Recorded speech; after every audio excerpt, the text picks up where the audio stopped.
Debido a la pandemia del virus SARS-CoV-2, la humanidad tiene un panorama incierto para este 2021. Los sistemas de salud están a punto de colapsar, con un ejército de trabajadores de la salud diezmado y cansado, y con la producción de vacunas en una fase de emergencia cuya efectividad todavía no está asegurada. En varios países, un porcentaje de la gente no está dispuesta a recibirla, y aunque así fuera, la amenaza del coronavirus no se extinguirá de la noche a la mañana.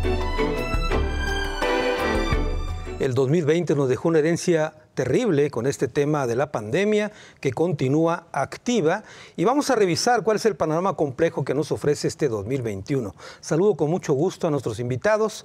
Mónica Montaño Reyes, ella es coordinadora del Observatorio de Procesos Políticos y Electorales del Centro Universitario de Ciencias Sociales y Humanidades de la UDG. Mónica, bienvenida.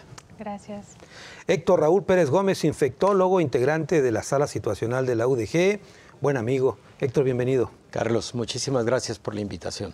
Clemente Hernández Rodríguez, él es profesor investigador del Departamento de Economía del Centro Universitario de Ciencias Económicas y Administrativas. Clemente, bienvenido. Es un gusto estar aquí. Y Miguel Alejandro Híjar Chiapa, él también es profesor del Departamento de Estudios Internacionales del Centro Universitario de Ciencias Sociales y Humanidades de la UDG. Miguel, bienvenido. Gracias por la invitación, Carlos.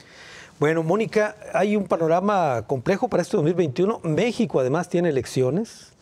¿Y cuáles son las perspectivas que tú haces o que tú refieres en una primera intervención? Pues mira, somos 94 millones de votantes, 10 millones más que en 2018. Eso va a estar muy interesante. Y en un contexto de pandemia donde las vacunas se han vuelto pues parte de la propaganda política, desgraciadamente. Y es más complejo por el número de electores y aparte por las condiciones en que se van a celebrar las elecciones, ¿no? Con una pandemia. Vamos a tener 15 estados que van a elegir gobernador. El resto de los estados van a elegir diputados federales, algunos ayuntamientos y diputados locales. Y vamos a tener que vivir campañas muy mediadas por las redes sociales, por los medios de comunicación y, bueno, con la incertidumbre de todo lo que está pasando, como ya se mencionó, en temas de salud y economía. Yo no me había imaginado, Mónica, que pudiéramos estar en vísperas de ver campañas por redes sociales, eliminando los famosos mítines y otras cosas para mantener la sana distancia. Sí, de hecho ya en 2020 hubo elecciones en 4 estados y ya se empezaron a ver pues un alto índice de abstencionismo. Ya menos personas asistieron a votar, pero también la oportunidad para que ciertos partidos, los que tienen acceso a mayor movilización o uso del territorio para promover bienes a cambio de votos, bueno, es lo que sucedió en esas campañas. Vamos a ver si en este año no se repiten los mismos vicios. ¿Tú percibes que podría darse esto de que se manipule el tema de salud en el tema electoral? Sí, yo creo que ya se está viendo también por los spots políticos y por todo el uso que se le ha dado de manera politizada a las vacunas. Claro. Vamos a platicar más de este tema de los procesos electorales con Mónica y le voy a preguntar más adelante el tema de las urnas electrónicas. ¿Cómo hubieran hecho falta en México si se permitieran? Sí. Doctor Héctor Raúl Pérez Gómez, la verdad es que la pandemia sigue activa y es un panorama complejo lo que nosotros planteamos para el 2021, nuevas cepas, vacunas todavía sin encontrar la fórmula adecuada para que llegue a la población, etcétera, ¿no? Definitivamente, Carlos, una pandemia que ha sido particularmente compleja, no solo por el número de personas afectadas en el mundo, en México, en Jalisco, sino por tratarse además de una enfermedad con alta letalidad, pero además una enfermedad que, aunque la consideramos aguda en su esencia biológica, lamentablemente se está comportando también con secuelas, se está comportando también con sintomatología residual y además por tratarse de una nueva enfermedad ha representado grandes retos para el mundo científico, el desarrollo de vacunas, efectivamente, el desarrollo de pruebas de laboratorio que sean sensibles y altamente específicas, pero también y particularmente una enfermedad en la que el crecimiento exponencial que tuvimos a lo largo del 2020 y lo que ha transcurrido del 2021 ha puesto de manifiesto la vulnerabilidad de los sistemas de salud, y no solamente de los países en vías de desarrollo o con bajos ingresos, sino incluso los países considerados desarrollados. Tenemos el ejemplo de Francia, de Inglaterra, que en diversos momentos tuvieron serios problemas de ocupación hospitalaria y por ende serios problemas en cuanto a mortalidad asociada a COVID-19. Entonces, estamos ante una pandemia compleja verdaderamente, a la que todavía le resta mucho tiempo, porque las vacunas son importantes, pero no lo son todo. Ya lo comentaremos con más detalle. Y en ciertas regiones, países en específico, el caso de México, en donde se acerca efectivamente un año o llega un año electoral, y en el que indudablemente el tema de la gestión de la pandemia tendrá seguramente que ver con las decisiones de la sociedad al respecto. Héctor, muchos pensaban que el 2020 habría sido el año más complicado con la pandemia. Este 2021 parece que las cosas no van a ser mejores, porque está mutando la pandemia, hay otras, me refiero al virus, y hay otras cepas, etcétera, ¿no? Indudablemente el 2021 va a ser difícil todavía. Una razón es efectivamente la incertidumbre por el comportamiento de las nuevas cepas o de las mutaciones que se vayan generando mientras el virus esté con alta circulación mundial. Y otra razón es la lentitud con la que va a ocurrir la cobertura de vacunación a nivel mundial. Claro. Se necesita 75% de población mundial vacunada para hablar de una inmunidad global, y mientras no se tenga ese objetivo cubierto, vamos a seguir siendo vulnerables por COVID-19. Muy bien. Clemente Hernández, la situación económica del 2020 fue terrible, cierres de empresas, quiebras, etcétera. ¿Cómo perfilas este 2021 en el ámbito financiero a raíz de lo que nos ha dejado la pandemia? Fíjate que tenemos que partirlo en dos. El primer semestre indudablemente se va a parecer más al 2020 que a cualquier expectativa positiva que había al respecto. Sobre todo porque ya se comprobó que la logística de distribución de vacunas no es lo que en un momento se creyó, ¿verdad? Es decir, no va a estar disponible en el tiempo que se desearía. Y en un segundo momento, las expectativas han sido demasiado positivas desde los analistas. Se ha creado un rango de entre 2% a 4.5% de potencial crecimiento para el 2021. ¿Estás hablando de México? De México, sí, de México específicamente. Lo interesante sería que no parece ser cierto para el primer y el segundo trimestre. Quizá en el tercer y cuarto trimestre veríamos un despertar del sector productivo. La mayoría de los analistas le llamamos la economía al 90%. ¿Qué significa esto? Que precisamente si en 2019 ya traíamos un atorón, un frenón, y 2020 nos tira 9% la economía, en realidad estamos a una economía del 90% de la del 2018. Entonces es muy probable que tardemos más de 2 años para volver al nivel de crecimiento económico que tuvimos, pero eso no significa lo mismo para todos. Habrá algunos sectores que seguramente resultarán ganadores y se adaptarán muy bien al nuevo contexto y tendrán un crecimiento razonable, y habrá otros que serán sumamente perjudicados. Entonces debemos de ver la perspectiva desde la macroeconomía y desde la microeconomía. Desde la macro el panorama sigue igual, más o menos estancamiento, pero desde la microeconomía puede haber buenas noticias para algunos. De acuerdo.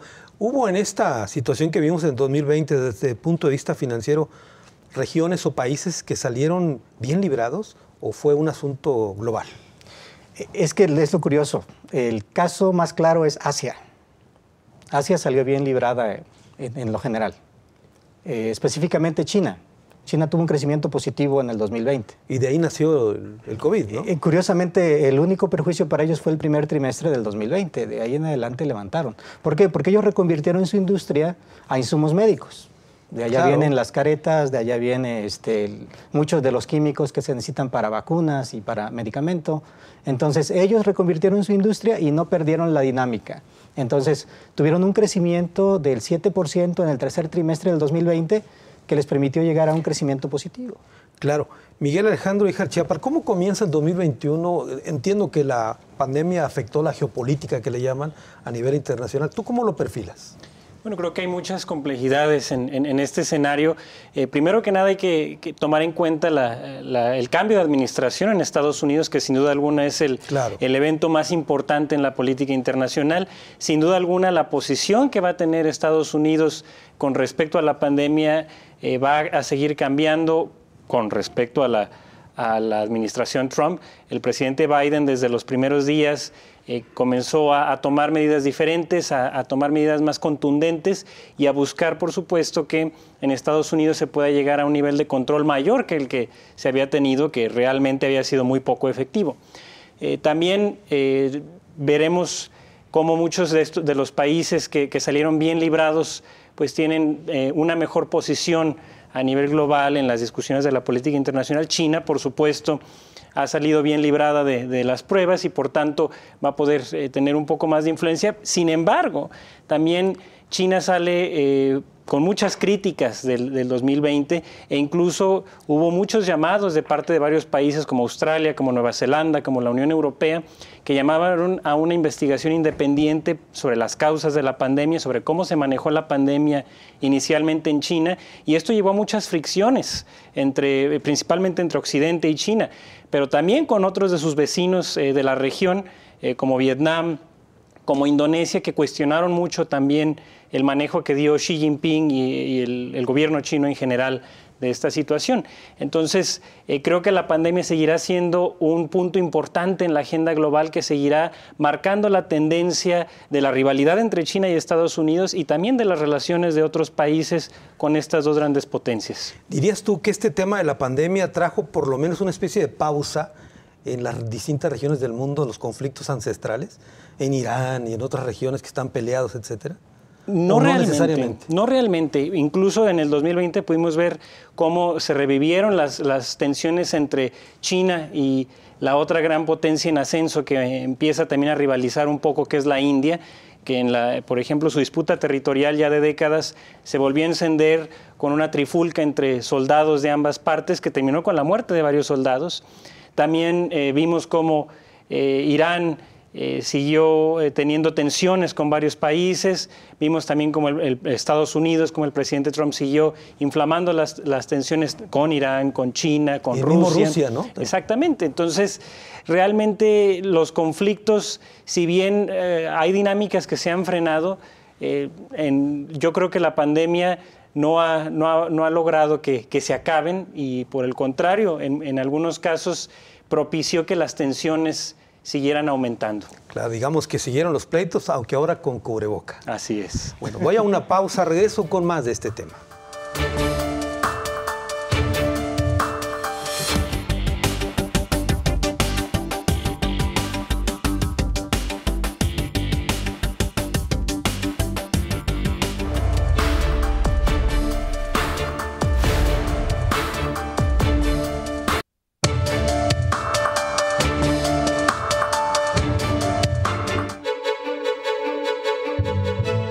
El Producto Interno Bruto sufrió en 2020 la más grave caída en el mundo desde el final de la Segunda Guerra Mundial. Hay millones de desempleados, pese a que distintos gobiernos inyectaron billones de dólares en sus economías. Países como China y Corea del Sur serían los que más pronto se recuperen en 2021, pero los países más ricos no verán su recuperación sino hasta 2022, advierten especialistas, aunque el crecimiento será moderado.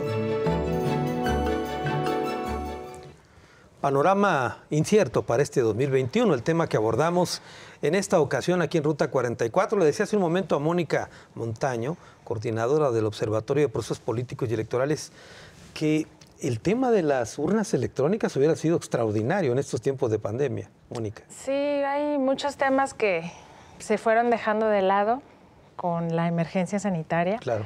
La urna electrónica es un invento jalisciense que luego se eliminó de la ley electoral y que eso me lleva a hablar de cómo es que reaccionaron algunos gobiernos locales, sobre todo gobernadores, en este 2020, ¿no? Estábamos hablando de un poco de la economía, de la emergencia sanitaria, y recordé ese jaloneo que hubo político, no sé si te acuerdas, entre algunos gobernadores y el presidente en cuanto al presupuesto. Así es. Algo que fue muy interesante es que algunos gobernadores de oposición adquirieron deuda, también retomando el tema del desempleo y pues sí, la problemática económica, y se dedicaron a fomentar apoyos económicos justo antes de las vedas electorales. Igual el gobierno federal ahora está adelantando becas de los jóvenes, de los ancianos, y pareciera que también la emergencia sanitaria, bueno, ha sido bien utilizada. Es el más grande pretexto. Es el más grande pretexto electoral, ¿no? Entonces también, pues como tú dijiste, sí, hubiera sido bueno la urna electrónica, pero también hubiera sido bueno tener un poco más de controles de los programas sociales y demás en momentos de emergencia, ¿no? Porque en las constituciones locales y federal se da un poco más de juego a los ejecutivos para que puedan tomar decisiones incluso sin necesitar tantos permisos del Congreso, ¿no? Claro. Se ha dicho, Mónica, que esta es, bueno, ahí están los datos, va a ser la más grande elección en la historia de México. Sí. Mayor número de recursos invertidos, etcétera. Sí, así es, ¿no? Mayor número de puestos a elegir, también porque se han estado ajustando fechas en los estados para que cada vez más la elección de gobernadores, diputados y alcaldes sean en el mismo año en la mayor parte de los estados. Entonces, por eso es que cada año electoral se van a ir incrementando estos puestos porque se están ajustando fechas. Por eso vimos una gubernatura de 2 años en Baja California. Así es, y también fue en Veracruz y de seguro se va a repetir hasta lograr una homogeneización en el calendario. Y de acuerdo a lo que tú viste en 2020, ¿tú percibes que en el 2021 podría repetirse el fenómeno de que no vaya la gente a votar, que sea muy baja la participación? Sí, ya hay algunos indicios desde el 2020 que vieron disminuir la participación, también porque las campañas no prenden, no emocionan igual, ¿no? Sin los mítines, sin el contacto personal. Y eso le da pie a que los partidos con mayores recursos, mayores incentivos para la gente pueda llevar a sus electores a votar. Qué curioso. Antes el político que tenía más saliva era el que hablaba y llegaba más a la gente. Hoy vamos a hablar de quién tiene más recursos para comunicarse digitalmente. Sí. Héctor, en el tema de la vacuna, habrá que aclarar también, cuando dijimos al principio que estamos en fase de emergencia, una vacuna, por ejemplo, entra en la fase de emergencia por ser eso, ¿no? Una situación difícil. En otras condiciones hubiera tardado años todavía en entrar en vigor, ¿no? Por lo menos hubiera tardado el tiempo necesario para concluir los ensayos clínicos de fase 3 y eso probablemente para el caso particular de COVID-19 hubiera requerido algunos meses del 2021. ¿Puede decirse que estamos todos en fase 3 con esta fase de emergencia? Podríamos decir que prácticamente en este momento estarían algunos de los fase 3 concluyendo. Pfizer, AstraZeneca solicitaron, también CanSino, solicitaron de varias agencias regulatorias nacionales e internacionales, autorizaciones emergentes. Y efectivamente ocurre en el contexto de esa necesidad, cuando todavía posiblemente se hubiera requerido hasta abril para el cierre de los ensayos clínicos de fase 3. Claro. Lo que estamos en este momento viviendo es, sí, una autorización emergente, pero creo que estamos bajo un contexto de seguridad y eficacia de los biológicos. Eso sí me gustaría recalcarlo, porque también me gustaría enviar el mensaje de de confianza de parte de la sociedad para aplicarse las vacunas. Claro. Por otro lado, estamos ante una difícil situación en cuanto a la capacidad de producción, distribución y aplicación de vacuna en la mayor parte del mundo. La Organización Mundial de la Salud ha estimado que las farmacéuticas y la estrategia COVAX no van a tener capacidad de producir más del 25% de vacuna para la población mundial, que está estimada en 8,000 millones de personas. Se habrán de producir alrededor de 2.500 millones de vacunas o para 2.500 millones de personas.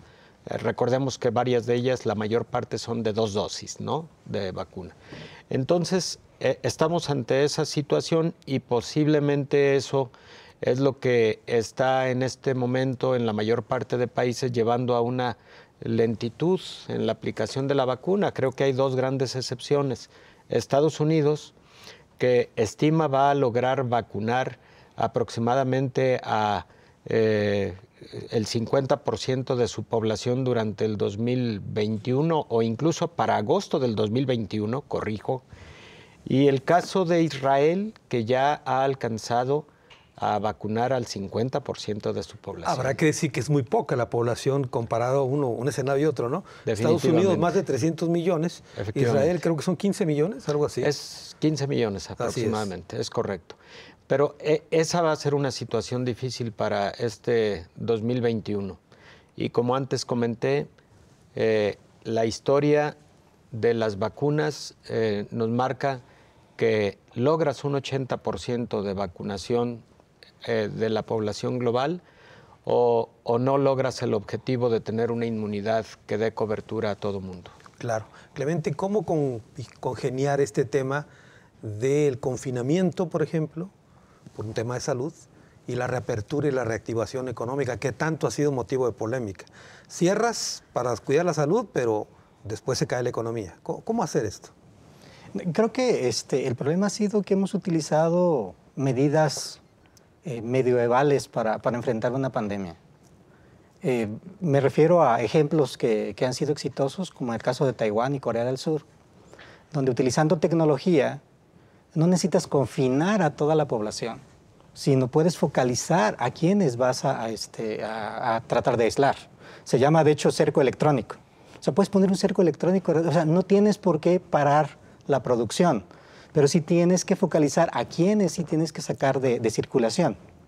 Si eso se hiciera, es decir, si se tomaran medidas del siglo XXI para una pandemia del siglo XXI y no medidas del siglo XVI, XV para una pandemia del siglo XXI, seguramente habría resultados diferentes. Pero desafortunadamente eso significa el uso de la tecnología, también un tema muy sensible, el uso de datos, ¿verdad? El famoso derecho humano a la privacidad, que claro, muchos no estarían dispuestos a utilizar un código QR para poder entrar y salir de un lugar cerrado. Pero claro que hay otras alternativas. Desafortunadamente, la lógica de la Europa del siglo XXI fue confinamientos, tratar de evitar que la salud se desbordara, el problema de salud se desbordara, y el castigo, desafortunadamente, fue contra el sector productivo. Claro, vemos en los Países Bajos que decretaron toque de queda y ordenaron que se levantara por cuestiones del Supremo Tribunal, etcétera, todas esas cosas, ¿no? O al contrario, ¿no? Suecia, que en un primer momento había decidido tener una política de puertas abiertas, y después, cuando ven que se está saliendo de control las estadísticas, deciden poner un tipo de restricciones de tipo, sobre todo en lo que tiene que ver con el entretenimiento, ¿no? Claro, y en todo caso, el sacrificado es el mercado, es la activación económica. Sí. Así es, ¿no? Sí, en efecto, así es. Muy bien. Miguel, en el tema, por ejemplo, del gobierno de Estados Unidos para este 2021, ya vimos los primeros indicios de Biden al ahora anunciar que regresa, por ejemplo, el Acuerdo de París y todo. ¿Es un borrón y cuenta nueva con él? ¿Es desechar todo lo que hizo Trump o no necesariamente? El gobierno de Trump se caracterizó justamente por tratar de borrar el legado de Obama y de otras administraciones. De hecho, pues las medidas insignia de la administración Obama, como el TPP, el Acuerdo de París, el Acuerdo Nuclear de Irán, fueron las que decididamente Trump trató de ir derrumbando desde el principio de su mandato. Y creo que con Biden lo que hay es una vuelta justamente a los tiempos pre-Trump. Las políticas de Biden van a ser muy similares a las políticas centristas de algunos gobiernos republicanos y demócratas previos a Trump.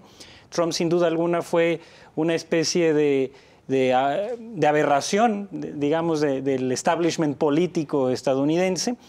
Y creo que con Biden es un regreso a la normalidad estadounidense, a ese status quo, a ese establishment que Trump tanto atacó y que ahora sigue atacando, porque incluso ahora, después de que se dio el voto del impeachment, del cual salió airoso, empezó a criticar a muchos de los republicanos que votaron en su contra, tanto en la Cámara Baja como en la Alta. Ya prometió que va a empezar a financiar a candidatos para que los puedan quitar de sus asientos, e incluso atacó al líder republicano del Senado, a Mitch McConnell, que dio un discurso muy duro después del juicio de impeachment, y ya el día de ayer, en los días pasados, estuvo diciendo Trump que pues es un líder bastante débil y que si los republicanos siguen teniéndolo al frente, pues están perdidos, y que él va a hacer todo lo posible por quedarse con el partido. ¿Dirías tú que así como Trump fue un presidente distinto a todos, va a ser un expresidente también distinto y complicado? Definitivamente. Mientras la mayoría de los presidentes estadounidenses lo que han hecho es retirarse, simplemente dar algunas charlas, hacer algunas apariciones de apoyo a su partido, el presidente Trump va a estar haciendo campaña estos próximos 2 años para tratar de recuperar la mayoría en la Cámara Baja, y después por los próximos 4 años para quedarse de nuevo con el Senado, y no sabemos si se volverá a lanzar como candidato a la presidencia o si va a impulsar la carrera de alguno de sus hijos, ya sea de Ivanka Trump o de Donald Jr. o de Eric Trump, que también parece que tienen esa ambición, o bien si va a apoyar a alguien de su círculo cercano, de los que se han mostrado más fieles y leales, como Ted Cruz o el senador Hawley. Así que en este 2021 hay Trump para rato, entonces. 2021, 2022 y lo que seguirá después. Muy bien. Tengo que hacer otra pausa. Regreso con más del tema.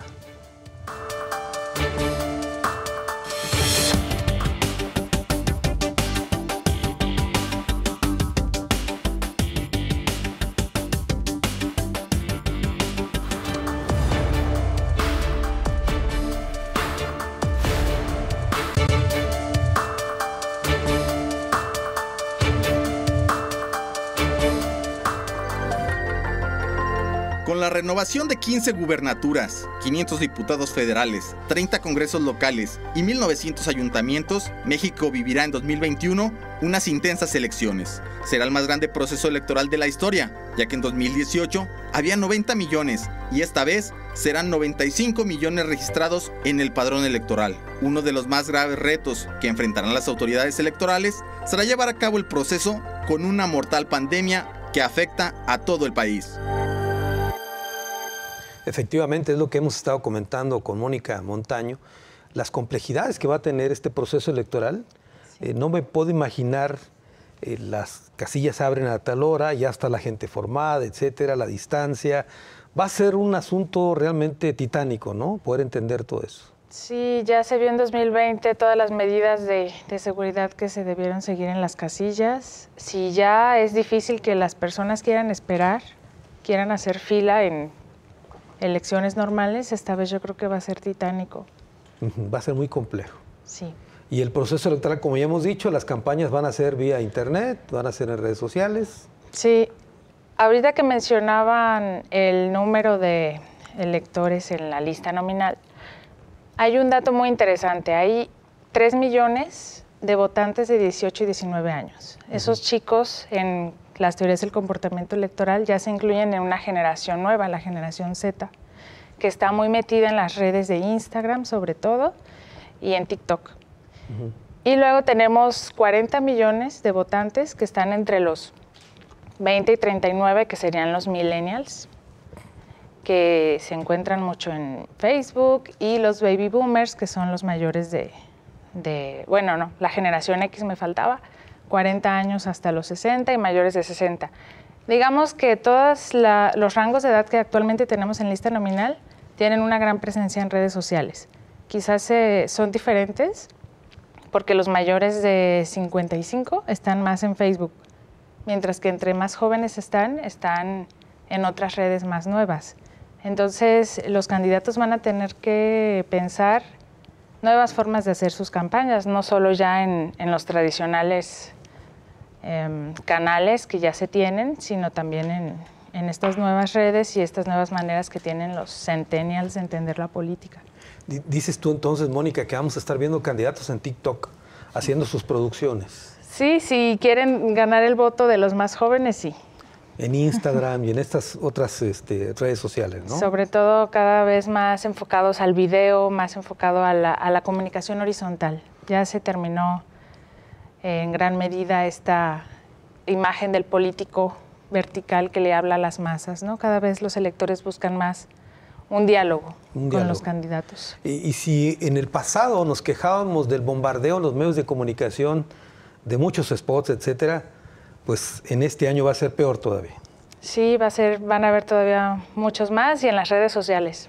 Claro, aquí la diferencia podría estribar, Mónica, en que el mensaje sea bien elaborado, ¿no? Es decir, que sea mejor producido, que sea más creativo, el que podría llamar la atención, ¿no? Sí, que ya desde el 2000 las campañas se profesionalizaron, se hicieron ya objeto de especialistas de la comunicación y del marketing. Y bueno, eso también nos pone a dudar un poco de qué significa la campaña para una buena democracia, ¿no? Pero ya ese es otro tema. Sí, ahora resulta que los comunicadores vamos a ser los estrategas políticos, sí, no el futuro, del presente. Héctor Raúl Pérez Gómez, en el tema, por ejemplo, yo tengo una duda ahí respecto al asunto de la vacuna. No pretendo, por supuesto, pues desanimar a la gente que se vacune, hay que vacunarnos, pero ¿en cuánto tiempo sabremos si fue efectiva la vacuna? ¿Hay que volverse a vacunar el otro año? ¿O es ya para siempre? ¿O es como la polio que te la pones y ya no te la vuelves a poner? ¿O cómo es? Es la gran pregunta, Carlos. Que por el momento no tiene una respuesta científica porque la metodología para definirlo va a ser la siguiente. Seguir a lo largo del tiempo a quienes estuvieron en los ensayos clínicos, por ejemplo, de fase 2, para estar midiendo sus títulos de anticuerpos y de células de su sistema inmune, advertir en qué momento esos títulos de anticuerpos y de células del sistema inmune empiezan a declinar para entonces definir un momento de booster o refuerzo, revacunación. Claro. Puede ocurrir que la vacuna contra COVID-19 se vuelva una vacuna anual, pero esto que digo es un poco aventurado. Por ahora hay estudios, por ejemplo, uno publicado en diciembre del 2020 en la revista New England Journal of Medicine, en donde personas que se infectaron por COVID-19 mantuvieron buenos títulos de anticuerpos y de células del sistema inmune a lo largo de 6 meses. 94% de las personas tenían 6 meses manteniendo un buen nivel de respuesta inmune. Pero es que el seguimiento de esas personas iba ahí. Esa misma cohorte está siendo seguida a lo largo de estos meses que corren del 2021 para poder definir exactamente eso. ¿Cuánto dura la respuesta inmune después de una infección por COVID-19 y cuánto dura también después de una vacuna? Los próximos meses nos van a dar la respuesta, Carlos, pero por supuesto es la gran pregunta. De acuerdo, sí, porque es la gran interrogante. En el 2021 ni siquiera se va a alcanzar a vacunar a toda la población del mundo, ¿verdad? La estimación es 25% de la población mundial. En global, con diferencias entre los países, ya lo estamos viendo. Hay países o hay regiones donde ya las nuevas cepas están rebasando al COVID tradicional, por llamarlo de alguna manera. Si los laboratorios están ocupados en producir la vacuna para el COVID tradicional y parece que no es efectiva contra unas nuevas cepas, pues entonces va a ser complejo este año, Héctor. Ese puede ser la amenaza. Un gran reto también para la ciencia y en particular para la biotecnología, porque algunas mutantes, en particular la conocida como E484K, que tiene presencia esa mutación en la cepa de Sudáfrica y en la cepa brasileña, se ha identificado como una mutación que puede darle al virus la capacidad de prevalecer ante la respuesta inmune que se hubiera generado con la vacuna, claro, o con una infección causada por la cepa original. Pero eso está en estudio en este momento. Claro. Por ahora la conclusión que tiene la Organización Mundial de la Salud es que las vacunas, por lo menos la de Pfizer, la de Astra, la de CanSino, la Sputnik V, están siendo útiles incluso para estas nuevas cepas, la brasileña, la sudafricana y la británica. Pero lo que tú comentas es algo que debe mantener en alerta al mundo científico, con una buena vigilancia microbiológica, claro, para advertir en qué momento podría una vacuna no ser suficiente y entonces tener que hacer un rediseño de los biológicos. Muy bien. Clemente Hernández, hay una de las cosas que se ha criticado en el mundo a propósito de la pandemia, es que los países ricos han podido tener acceso más rápido, obviamente, a las vacunas, y países muy pobres están, digamos, desprotegidos eso. La economía en este momento, en ese tema, también ha sido factor. Sí, sí ha sido factor. Y yo creo que es cuestión de oferta y demanda, ¿no? En este caso, los que tienen capacidad de pago han puesto su oferta en la mesa y naturalmente las productoras, las farmacéuticas, han estado con una oferta suficiente como para favorecerles.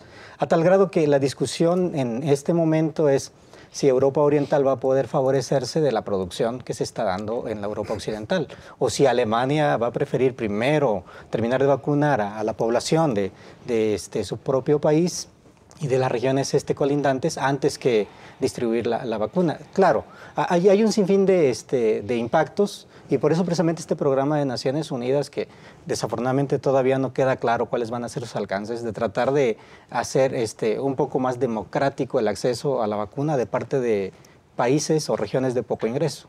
En realidad vale la pena ver hasta dónde va a llegar, porque parece ser que hasta este momento ha sido más parte del cuello de botella que de la solución misma.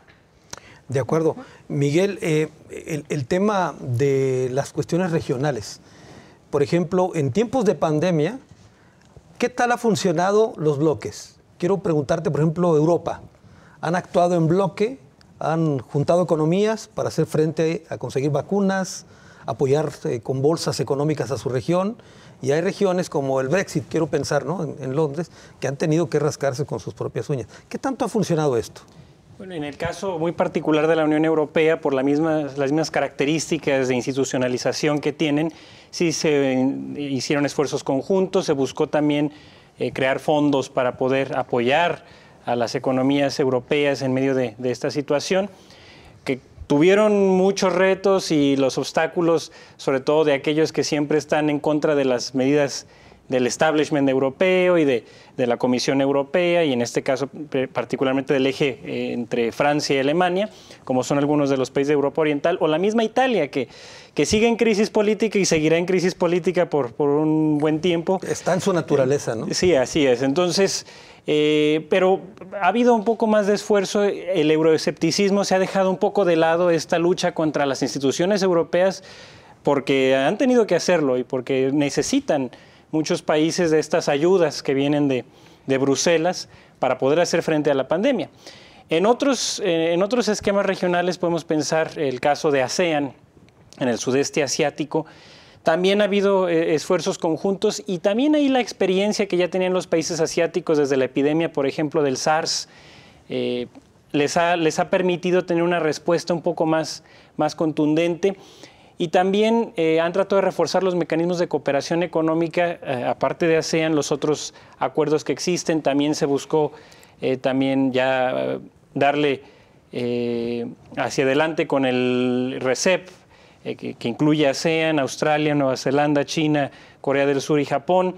Están buscando, en este caso Reino Unido, entrar también en estos esquemas de Asia-Pacífico, como es el CPTPP, ahora para tratar también de fortalecer su economía, porque Reino Unido fue uno de los países más golpeados y pues tiene también su propia cepa que ha causado bastantes estragos. Entonces, lo que yo veo es que ha habido, sí, cooperación, pero también ha habido muchos países que han buscado el interés nacional primero. Está el caso de Canadá, que se le ha criticado mucho, que ya aseguró 9 veces la vacuna necesaria para su población y que ha dejado pues, a muchos países en vías de desarrollo sin esa posibilidad de vacunar a su población. Se compró de más. Así es. Entonces, pero esto es bueno, es una cuestión de interés nacional que los países están haciendo y también hay que ser, viéndolo desde una posición mucho de la teoría política, una visión muy hobbesiana donde pues es una anarquía y los estados y los seres humanos responden a esa naturaleza humana egoísta. Y muchos países es lo que han hecho y también en gran medida muchas de las medidas que han tomado de contención y de confinamiento han respondido a estas lógicas de volver a un estado fuerte, claro, que pueda responder a esta situación y que vea primero por su ciudadanía antes que por el bienestar común global. Algo así como sálvese quien pueda, en lugar de que hombres y mujeres, hombres que eran niños, ¿no? Ajá, hombres y niños primero. En este caso sería adultos mayores, mujeres y niños primero. Voy a una pausa, es la última, y regreso a las conclusiones del programa.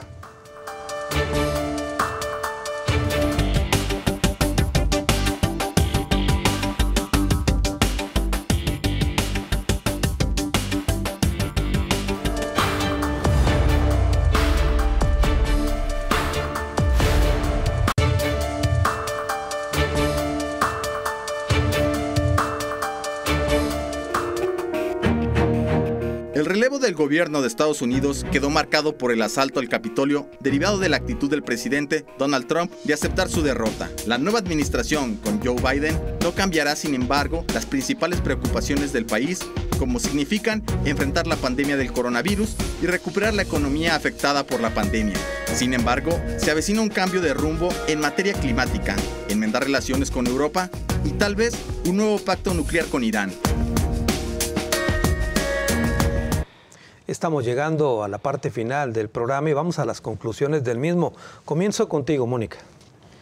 Bueno, yo quisiera hacer un exhorto a quienes nos están siguiendo en el programa, a que en estas elecciones, a pesar de que vaya a ser tan difícil el contexto, sí recuerden, y también nosotros que estamos aquí, recordemos nuestro rol como ciudadanos y que en una elección de lo que se trata es de premiar y de castigar a los gobiernos, ¿no? Yo creo que es momento de evaluar tanto a los niveles locales y estatales y federales, cómo nos ha parecido la gestión de la pandemia en general, de la economía y bueno, también de las relaciones internacionales y demás, y que es una oportunidad para eso, ¿no? Que no se nos olvide nuestro rol de ciudadanos y el poder que tenemos para ir a votar, a pesar de que van a ser unas campañas mediadas, con mucha presencia en redes sociales, con poco contacto con los candidatos. Quizás va a haber alguno, el que se permita, y que cuando vayan a las casillas, bueno, aunque haya que hacer un poco más de fila, pues lo veamos como un esfuerzo para poder hacer nuestro voto valer. Y que vayan a votar, ¿no? Que vayan a votar, sí. Que vayan a votar y que se informen, también es muy importante. Sí. Muy bien, muchas gracias, Mónica. Héctor, tus conclusiones.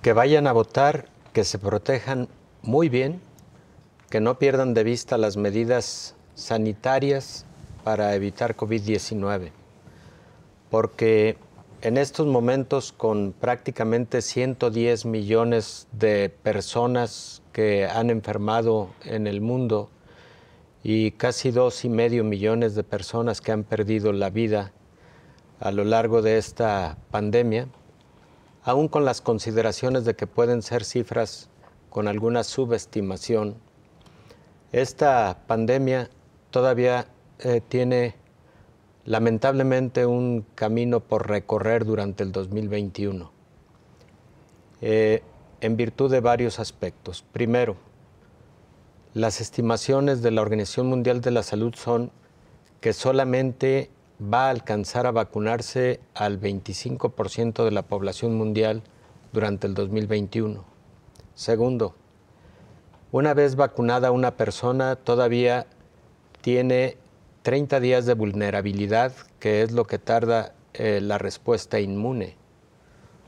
Número 3, no tenemos todavía un fármaco eficaz y seguro contra COVID-19, como sí lo hay, por ejemplo, para influenza, y lo tuvimos muy pronto en el 2009, cuando la pandemia de influenza H1N1.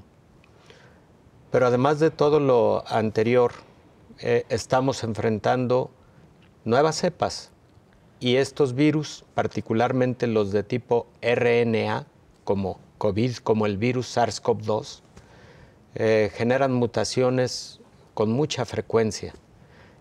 Hay todo un reto en ese sentido de igual manera, por lo que es invitar a la población, sí, a que tengan mucha confianza en la vacuna que se ha empezado a dotar a la población en general, pero por otro lado, que sigamos protegiéndonos adecuadamente con las medidas que tantas veces hemos repasado, incluida la distancia entre las personas, el uso generalizado de cubrebocas, que hoy por hoy ya tiene estudios bien sólidos sustentando la utilidad del uso de cubrebocas, y el lavado frecuente de manos, en fin, todo lo que hemos platicado, porque esta pandemia ha azotado en lo sanitario, pero también en lo económico y en lo social, como aquí se ha puesto de manifiesto, Carlos. Muy bien, muchas gracias, Héctor. Clemente, tus conclusiones. Yo me agradaría recordarle a nuestra audiencia que es cierto que la economía es importante, pero es más importante el preservar la vida en un primer momento. Entonces debemos de tomar como prioridad la preservación de la vida, pero debemos de hacer frente también a la realidad que vemos en el día a día. Esa realidad en el día a día sobre todo va a influir en dos variables económicas, que son el desempleo y la inflación, que desafortunadamente para muchos será tema cotidiano, la falta de un empleo con todos los derechos, porque claro que van a tener una ocupación. Muy probablemente muchos de ellos tuvieron que dejar una plaza laboral para ahora estar realizando algo en la informalidad, o por ellos mismos están logrando un ingreso. No es lo mismo, no obstante. Y del otro lado, va a haber una dinámica inflacionaria que va a ser resultado de esta desaceleración económica y el juego que los gobiernos han estado tomando. Por ejemplo, recientemente Banco de México disminuyó la tasa de interés real al 4%, lo cual indudablemente va a poner una presión sobre el índice general de precios. Y la gente lo va a percibir más porque precisamente donde va a darse el mayor impacto va a ser precisamente en los consumibles, en lo del día a día. Y precisamente aquí mi consejo y mi exhorto a la población es que no es momento para algarabías, ni para fiestas, ni para derroches. Es el momento que nos enseñaron los abuelos y las generaciones pasadas. Es momento de apretarse el cinturón para hacer frente a esta emergencia sanitaria que muy probablemente todo 2021 todavía va a tener repercusiones. Y si el sol va a salir después de la tormenta, seguramente será después del 2022. Por el otro lado, aprovechando que viene un relevo muy interesante en la Cámara de Diputados, hay un pendiente que tiene en la política fiscal el gobierno. No ha hecho una reforma fiscal. Y parte de si va a lograr hacer esa reforma fiscal o no, va a ser cómo quede configurada la nueva Cámara. Va a ser una forma de que la población se exprese al respecto. Claro. De que diga cuál es el camino que quieren que se siga, sobre todo porque a diferencia de otros países donde hubo un subsidio directo o un apoyo sobre todo a la microempresa, aquí en México esto estuvo ausente, ¿no? Hubo un microcrédito de 25,000 pesos que para una empresa de más de 10 empleados solamente le servía para solventar gastos corrientes de un mes. Claro. Pero contraer una deuda por el siguiente semestre, el siguiente año. Entonces es momento de que la gente evalúe exactamente por dónde quiere que se siga esto de la política fiscal. Muy bien. Muchas gracias, Clemente. Miguel, tus conclusiones. Creo que el gran reto en la política internacional será justamente el buscar mecanismos de cooperación. Desafortunadamente, en los últimos años hemos visto el ascenso de gobiernos autoritarios, de gobiernos populistas. Hemos visto también un declive en las democracias alrededor del mundo, y esta tentación de seguir a regímenes de corte autoritario como es el chino, como es el de Arabia Saudita o el de Rusia, por verles como una opción que puede ser próspera, pero que hablando de cuestiones de libertades y de democracia, pues no son el mejor ejemplo, por lo menos no para nosotros en Occidente, que estamos acostumbrados a la democracia liberal. Y en este sentido, esto también ha permitido que las relaciones internacionales se vuelvan más conflictivas, que estas figuras de líder fuerte, de líder autoritario, puedan limitar las opciones de cooperación con otros países. Pero en una pandemia como esta, que no conoce de fronteras, que no conoce de ningún límite imaginario como los que tenemos pintados, pues tenemos que definitivamente pensar en el bienestar de toda la humanidad. Es muy importante, claro que sí, velar por la supervivencia, por el interés nacional. Sin embargo, es momento de que los estados cooperen, de que los gobiernos cooperen y trabajen en conjunto para asegurar esta inmunidad global y para, por supuesto, seguir manteniendo al mundo en un clima de prosperidad, de seguridad y, por supuesto, de libertad que beneficie a todos los seres humanos. Muy bien, muchas gracias, Miguel. Gracias, Clemente. Gracias, Héctor. Y gracias, Mónica. Carlos. Me quedo con unos segundos nada más para una reflexión final y voy a retomar lo que dijo Miguel, la importancia de este año 2021, más allá de cuestiones políticas, económicas, etcétera. El tema es la salud. Y sobre todo, ojalá pudiéramos realmente pues, influir para que existiera esta solidaridad, para apoyarnos mutuamente, de no hacer lo que hace Canadá, de comprar vacunas para ocultarlas abajo de la cama. Y también el tema de cuidarnos y de prevenir este virus. Hay que recordar que ahora hay quienes buscan cubrebocas de colores, con figuritas, para que hagan juego incluso con la indumentaria que traen. No importa que los compren así, pero deben de tener muy en cuenta que no se trata de una moda. Es un tema que esperemos que se vuelva, esto de lavarse las manos, cuidarse, distancia, etcétera, que se vuelva ya por fin una cultura de prevención. Hasta la próxima.